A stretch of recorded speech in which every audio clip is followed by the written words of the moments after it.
Hi friends, ఎలా ఉన్నారు? మీరు ఆరోగ్యంగా ఉండాలన్నదే మా ఈ చిన్ని ప్రయత్నం. ఇక వివరాల్లోకి వెళ్తే, ఈ రోజుల్లో ఏ డాక్టర్ దగ్గరకు వెళ్ళినా ప్రతిరోజు ఉదయం సాయంత్రం ఒక గ్లాస్ పాలు తాగమని సూచిస్తూ ఉంటారు. ఎందుకంటే పాలల్లో ఉండే కాలుష్యంతో పాటు పోషకాలు మన ఆరోగ్యానికి ఎంతో మేలు చేస్తాయి కనుక.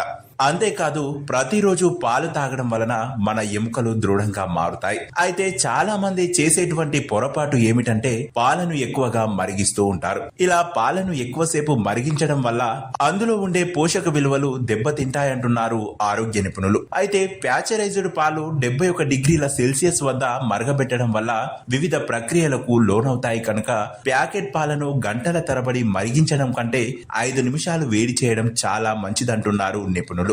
అంతేకాదు, ప్యాకెట్ పాలను అదే రోజు వినియోగిస్తే మరీ మంచిది. సో చూశారు కదా, ఆరోగ్యానికి పాలు ఎంత అవసరమో వాటిని వినియోగించి సేవించే పద్ధతి కూడా అంతకన్నా ఎక్కువే అని తెలుసుకోవాలి.